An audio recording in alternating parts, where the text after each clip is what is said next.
Subscribe Commerce with MJ YouTube channel and press the bell icon to get an instant notification whenever I post a new video. Hello students, कैसे हैं आप सब। उम्मीद करते हैं आप सब लोग ठीक होंगे। आज की वीडियो में स्टूडेंट्स हम ऑपरेशनल रिसर्च के एक बहुत ही इंपॉर्टेंट टॉपिक को शुरू कर रहे हैं जिसका नाम है गेम थ्योरी। देखिए स्टूडेंट्स, गेम थ्योरी क्या होता है इसको जानने से पहले जरा हम बात करते हैं इसके थोड़े बेसिक्स के बारे में। गेम थ्योरी एक टूल है, एक टेक्निक है जो कि हमें डिसीजन मेकिंग में हेल्प करती है। एक मैनेजमेंट को डिसीजन मेकिंग में हेल्प करने वाले टूल और टेक्निक का नाम है game theory. Okay, decision making कब कब जरूरत हो सकती है डिसीजन लेने की?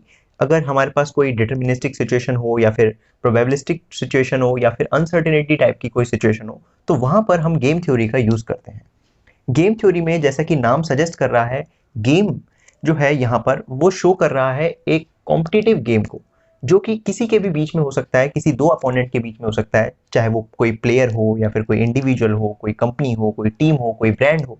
तो ये गेम का मतलब है जो यहाँ पर हमें सजेस्ट कर रहा है। तो यहाँ पर एक या एक से ज्यादा ओपोनेंट आपस में compete करते हैं ताकि वो ज्यादा से ज्यादा बेटर रिजल्ट शो कर पाए अपने ओपोनेंट से। तो उसको compete करने में उन सबकी कुछ ना कुछ स्ट्रेटेजीज होती है और उन्हीं स्ट्रेटेजीज को फॉलो करके वो अपने गोल को मैक्सिमाइज करना चाहते हैं, वो अपने प्रॉफिट को मैक्सिमाइज करना चाहते हैं, वो अपने कॉस्ट को मिनिमाइज करना चाहते हैं ताकि जो उनका आउटकम हो वो ज्यादा से ज्यादा बढ़िया आ सके। ओके, तो आइए डेफिनेशन रीड करते हैं गेम थ्योरी की। तो game theory is a set of tools and technique for decision under uncertainty. तो गेम थ्योरी क्या है? एक टूल है, एक टेक्निक है, किसके लिए? डिसीजंस लेने के लिए अनसर्टेनिटी के टूवर्ड्स। ओके, यहाँ पर इन्वॉल्व होते हैं दो या दो से ज्यादा इंटेलिजेंट अपोनेंट, मतलब ऐसे अपोनेंट जिनको आपस में एक दूसरे की नॉलेज है। ओके, तो दो या दो से ज्यादा अपोनेंट यहाँ पर होते हैं in which each opponent aspire to optimize his own decision, जहां पर हर एक अपोनेंट अपने डिसीजन को क्या करना चाहता है? ऑप्टिमाइज करना चाहता है, बेटर बनाना चाहता है। कैसे? At the expense of other opponent, अपने दूसरे ओपोनेंट के एक्सपेंस से। अपने दूसरे ओपोनेंट के एक्सपेंस से का मतलब है कि जो दूसरा ओपोनेंट करने वाला है या वो कर रहा है उसको देख के पहला ओपोनेंट कैसे अपना डिसीजन लेता है। तो इसी को हम कहते हैं यहाँ पर डिसीजन थ्योरी। ओके, तो जैसे कि आपने गेम देखा होगा चेस का, अगर आपने कभी खेला होगा तो वहां पर आपने देखा है दो अपोनेंट होते हैं, तो opponent one and opponent two. तो अपोनेंट वन जैसी चाल चलता है तो अपोनेंट वन की चाल देख के अपोनेंट टू भी उसी के विपरीत चाल चलता है। ओके, तो अगर वो अपनी रानी को आगे बढ़ाएगा तो वो अपने प्यादे को या फिर हाथी को आगे बढ़ाता है। तो अगर आपने खेला होगा तो आपको इसके बारे में नॉलेज होगी। तो उसी तरीके से गेम थ्योरी में भी होता है। अगर मैं ब्रांड की बात करूं तो जैसे अलग अलग डिफरेंट टाइप के ब्रांड्स शूज के मार्केट में मिलते हैं, तो अगर एडिडास अपने ब्रांड में कोई चेंज लाता है तो उसको देख के पूमा जो ब्रांड है वो भी अपने ब्रांड में कुछ चेंज लाएगा। ओके, तो यहाँ पर हमें डिसीजन लेना पड़ता है, तो इसी के लिए हम गेम थ्योरी का यूज करते हैं। In this opponent are refer to as a player. तो गेम थ्योरी में हम जो अपोनेंट की बात कर रहे हैं उनको हम प्लेयर से रेफर करते हैं और हर प्लेयर के नंबर ऑफ चॉइसेस होते हैं, वो चाहे फाइनाइट भी हो सकते हैं चाहे इनफाइनाइट भी हो सकते हैं, और उनको हम स्ट्रेटेजीज कहते हैं। ओके, तो हर ओपोनेंट को प्लेयर कहा जाता है और हर प्लेयर की कुछ ना कुछ स्ट्रेटेजी होती है मार्केट में अपने गोल को अचीव। इसके साथ साथ यहाँ पर जो अलग अलग स्ट्रेटेजीज होती है हर प्लेयर की, अगर मैं उसके फंक्शन को समराइज कर दूं तो उसको हम आउटकम और पे ऑफ का नाम देते हैं। ओके, तो outcome and payoff the game are summarise as a function of different strategies of each player. तो हर प्लेयर की जो स्ट्रेटेजीज है अगर मैं उसको समराइज करके एक फंक्शन का रूप दे दूं तो उसको हम क्या कहेंगे? आउटकम्स एंड पे ऑफ कहेंगे। तो ये थोड़ा था बेसिक इंट्रोडक्शन था हमारा गेम थ्योरी का। आइए अब बात करते हैं कि गेम थ्योरी के टर्मिनोलॉजीज के बारे में।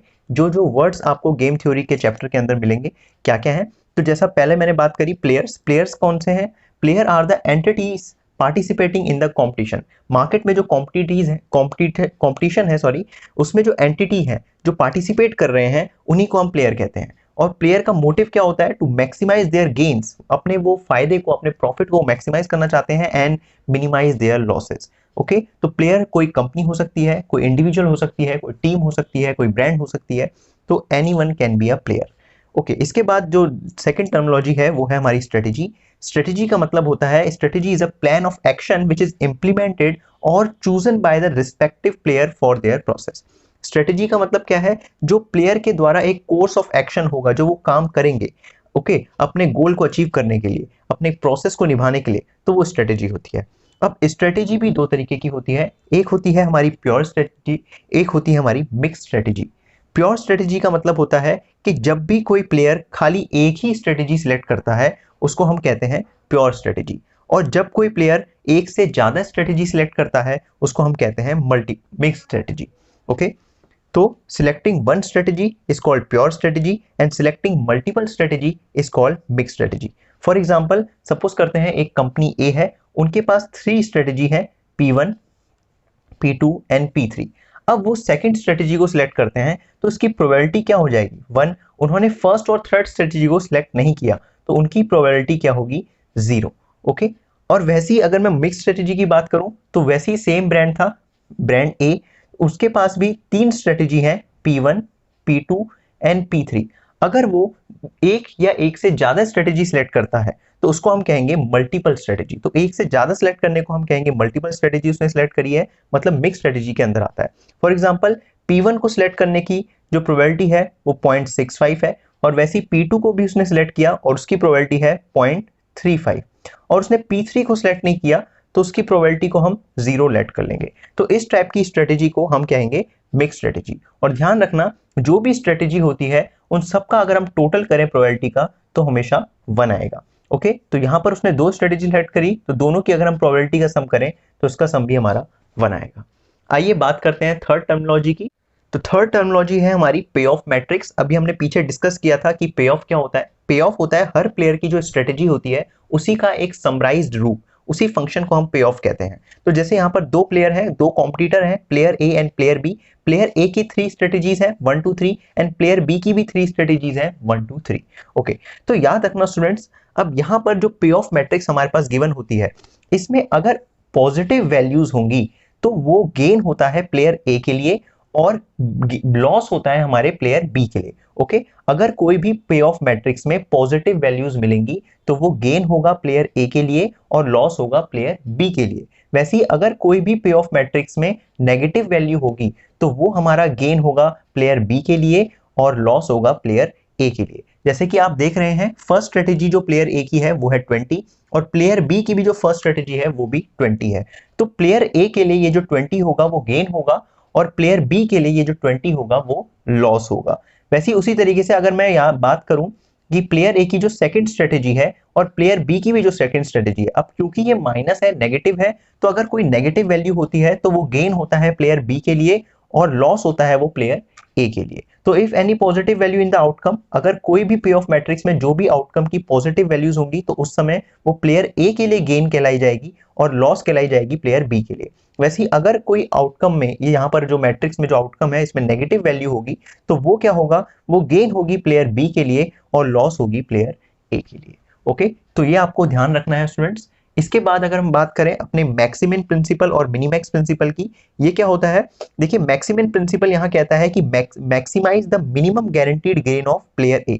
प्लेयर ए के जो भी मिनिमम गारंटीड गेन है उसको मैक्सिमाइज करना मैक्सिमम प्रिंसिपल होता है। इसको अभी हम आगे न्यूमेरिकल में अच्छे से सीखेंगे, अभी आप थोड़ा बस इससे रीड कर लीजिए। वैसे ही एक होता है हमारा मिनिमैक्स प्रिंसिपल, ये क्या करता है, ये मिनिमाइज करता है maximum loss of player B. Player B के जो मैक्सिमम लॉस है उसको ये मिनिमाइज करता है। ओके, इसके बाद आता है हमारा सैडल पॉइंट। देखिए सैडल पॉइंट क्या होता है, जहां पर हमारी मैक्सिमम वैल्यू बराबर हो जाती है हमारे मिनिमैक्स वैल्यू की, उस पॉइंट को हम सैडल पॉइंट कहते हैं। ओके स्टूडेंट्स, आपको बस अभी स्टडी करना है, इसको रीड कर लो, अभी मैं इसको न्यूमेरिकल के साथ आपको शो करूंगा तब आपको अच्छे से ये क्लियर हो जाएगा। इसके बाद होता है हमारा वैल्यू ऑफ गेम। देखिए वैल्यू ऑफ गेम का मतलब है कि इफ अ गेम है सैडल पॉइंट, अगर कोई भी एक गेम है उसमें सैडल पॉइंट आपको मिल रहा है, मतलब जहां पर मैक्सिमम वैल्यू और मिनिमैक्स वैल्यू बराबर है, तो the value of cell is the saddle point. तो जो वैल्यू होगी उस सेल की वही सैडल पॉइंट कहलाएगी और उसी को हम बोलते हैं वैल्यू ऑफ गेम। ओके, और इसके बाद जो लास्ट टर्मिनोलॉजी है हमारी वो है हमारी 2% जीरो सम गेम। देखिए 2% जीरो सम गेम क्या होता है कि जो भी गेम में जहां पर 2 प्लेयर हो, अगर if gain of 1 player equal है लॉस ऑफ अदर प्लेयर के, तो ऐसे गेम को हम 2% जीरो सम गेम कहते हैं। जैसे अभी मैंने इस पे ऑफ मैट्रिक्स में बात करी थी कि प्लेयर ए और प्लेयर बी अगर सेकंड स्ट्रेटेजी सिलेक्ट करते हैं तो यहां पर प्लेयर ए का -40 क्या है, उसके लिए लॉस है, और प्लेयर बी के लिए यही 40 क्या है, गेन है। तो यहां पर गेन एक प्लेयर का बराबर है उस दूसरे प्लेयर के लॉस के लिए। तो ये कैसा गेम हुआ? ये हुआ 2% zero sum game. Okay students, आइए इन जो बाकी हमारी जो टर्मिनोलॉजी हमने अभी डिस्कस करी उसे न्यूमेरिकल की मदद से जानेंगे कि किस तरीके से उनका यूज होता है। अब हम सीखेंगे स्टूडेंट्स, ये जो हमने दो स्ट्रेटेजीज के बारे में सीखा, pure strategy and mix strategy, इन्हीं के न्यूमेरिकल्स की हम प्रैक्टिस करेंगे। देखिए स्टूडेंट, यहाँ पर हमारे पास जो पहला केस है वो है गेम विद प्योर स्ट्रेटेजी का, जहां पर हमारे को क्वेश्चन दिया है कि find the optimum strategies of players in the following games. तो आपको यहाँ पर प्लेयर्स, दो प्लेयर हैं, इनकी ऑप्टिमम स्ट्रेटेजीज आपको फाइंड करनी है। तो देखिए, एक प्लेयर ए है, एक प्लेयर बी है। प्लेयर ए की 3 स्ट्रेटेजीज हैं एंड प्लेयर बी की भी 3 स्ट्रेटेजीज हैं। देखिए, जब भी आप प्योर स्ट्रेटेजी गेम से ऑप्टिमम स्ट्रेटेजी फाइंड कर रहे होते हैं तो आपके क्या क्या स्टेप्स हैं। देखिए, सबसे पहले आपको क्या करना है, प्लेयर ए का रो मिनिमम कैलकुलेट करना है। रो मिनिमम, तो इन रो में क्या क्या मिनिमम वैल्यूज हैं। तो फर्स्ट रो में जो मिनिमम वैल्यू है वो है हमारी 20, सेकंड रो में जो मिनिमम वैल्यू है वो है हमारी 45 एंड थर्ड रो में जो हमारी मिनिमम वैल्यू है वो है हमारी 40।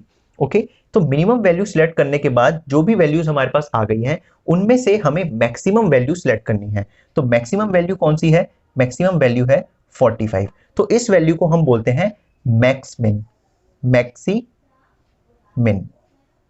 तो ये वैल्यू होगी हमारी मैक्सिमिन, मतलब मिनिमम वैल्यू में से मैक्सिमम वैल्यू को सिलेक्ट करने को मैक्सिमिन कहा जाता है। अभी हमने पीछे डिस्कस किया था, मैक्सिमिन जो होता है वो प्लेयर ए के हिसाब से निकलता है। वैसे ही अब प्लेयर बी के हिसाब से हम यहां पर कॉलम मैक्सिमम सर्च करेंगे। तो ये जो हमारी कॉलम्स हैं, 3 कॉलम्स, इनमें से हम मैक्सिमम वैल्यू सर्च करेंगे। तो इस कॉलम में मैक्सिमम वैल्यू क्या है? 58। वैसे इस कॉलम में मैक्सिमम वैल्यू है हमारी 45 एंड लास्ट कॉलम में जो हमारी मैक्सिमम वैल्यू है वो है हमारी 55। अब ये हमने मैक्सिमम वैल्यू सेलेक्ट कर ली है। अब इन मैक्सिमम वैल्यूज में से हम मिनिमम वैल्यू को सिलेक्ट करेंगे। तो इनमें से मिनिमम वैल्यू कौन सी है? इनमें से मिनिमम वैल्यू हमारी ये है, जिसको हम क्या नाम देंगे? इसको हम नाम देंगे मिनीमैक्स। इसको हमने मिनीमैक्स क्यों नाम दिया? क्योंकि ये मैक्सिमम वैल्यू में से मिनिमम वैल्यू हमने फाइंड करी है। ओके स्टूडेंट, तो हर केस में आपको प्लेयर ए से मैक्सिमम वैल्यू फाइंड आउट करनी होती है और प्लेयर बी से मिनीमैक्स वैल्यू फाइंड आउट करनी होती है। अब देखिए स्टूडेंट्स, यहां पर हमारी जो मैक्सिमम वैल्यू है वो इक्वल है हमारे मिनीमैक्स वैल्यू के। जो मैक्सिमम वैल्यू है वो हमारे मिनीमैक्स वैल्यू के इक्वल है। तो मैक्सिमम वैल्यू भी 45 थी और मिनिमम वैल्यू भी 45 थी। तो इसी के साथ जो हमें ये 45 हमें मिल गया है इंटरसेक्शन पॉइंट पे, तो यही हमारा सैडल पॉइंट हो जाएगा। तो 45 हमारा क्या होता है? सैडल पॉइंट होता है। ओके, तो 45 हमारा सैडल पॉइंट है। इसके बाद हम वैल्यू ऑफ गेम भी फाइंड आउट कर लेंगे। वैल्यू ऑफ गेम, जिसको हम वी से डिनोट करते हैं, तो वो क्या हो जाएगा? देखिए, अभी हमने पीछे डिस्कस किया था कि वैल्यू ऑफ गेम क्या था। अगर कोई भी गेम में जो सैडल पॉइंट होता है, जो सैडल पॉइंट होता है उस सेल में जो वैल्यू होती है वही वैल्यू ऑफ गेम होता है। तो सैडल पॉइंट क्या है? 45 है। तो इस सेल की वैल्यू क्या है? 45 है। ओके, तो ये 45 कहां पर इंटरसेक्ट करें? यहां पर। तो इस सेल की वैल्यू क्या है? 45 है। तो यही हमारा क्या हो जाएगा? वैल्यू ऑफ गेम हो जाएगा। तो 45 is our value of game. Okay students, तो स्टूडेंट्स इस गेम में जो हमारा सैडल पॉइंट है वो हमारा कॉरस्पॉन्डिंग सेल रो 2 और कॉलम 2 में पड़ा है। तो इसी के मदद से हम अपनी अब ऑप्टिमल प्रोबेबिलिटी फाइंड आउट कर लेंगे दोनों प्लेयर्स की। ऑप्टिमल प्रोबेबिलिटी, तो प्लेयर ए और प्लेयर बी, तो प्लेयर ए की क्या क्या प्रोबेबिलिटी होंगी? P1, P2 and P3 and player B की जो प्रोबेबिलिटीज होंगी वो होंगी Q1, Q2 एंड Q3। तो अब देखिए कौन सा पॉइंट यहां पर सिलेक्ट हुआ है? ये वाला पॉइंट सिलेक्ट हुआ है, सैडल पॉइंट। तो मतलब प्लेयर 2 ने अपना सेकंड स्ट्रेटेजी सिलेक्ट करी है, वैसे प्लेयर बी ने भी अपनी सेकंड स्ट्रेटेजी जो है सिलेक्ट करी है। तो फर्स्ट स्ट्रेटेजी सिलेक्ट नहीं करी प्लेयर ए ने, तो उसकी प्रोबेबिलिटी 0 हो जाएगी।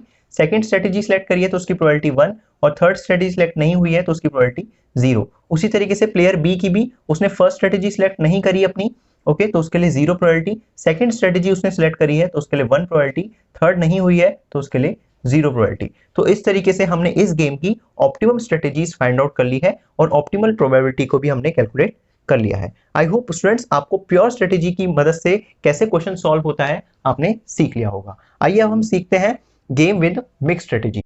देखिए students, game with mix strategy का एक क्वेश्चन यहाँ पर है, consider the following payoff matrix with respect to player A and solve it optimally. तो यहाँ पर हमें फॉलोइंग पे ऑफ मैट्रिक्स को सॉल्व करना है प्लेयर ए के रिस्पेक्ट में, और यहाँ पर उसका ऑप्टिमल हमें सॉल्यूशन निकालना है, ऑप्टिमल स्ट्रेटेजी फाइंड आउट करनी है। देखिए मिक्स स्ट्रेटेजी की क्या पहचान होती है, अगर गेम में कोई भी सैडल पॉइंट ना हो तो वो गेम अपने आप मिक्स स्ट्रेटेजी का हो जाता है। देखिए सबसे पहले हम फाइंड करते हैं, क्या हम देखते हैं, सबसे पहले हम रो मिनिमम एंड कॉलम हम यहाँ पर देखेंगे, कॉलम मैक्सिमम। तो सबसे पहले हम फाइंड करेंगे रो मिनिमम।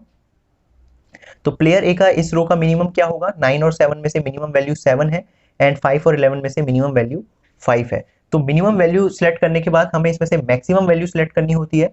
तो ये मैक्सिमम वैल्यू है, तो इसको हम क्या बोलेंगे, इसको हम बोलेंगे मैक्सिमिन।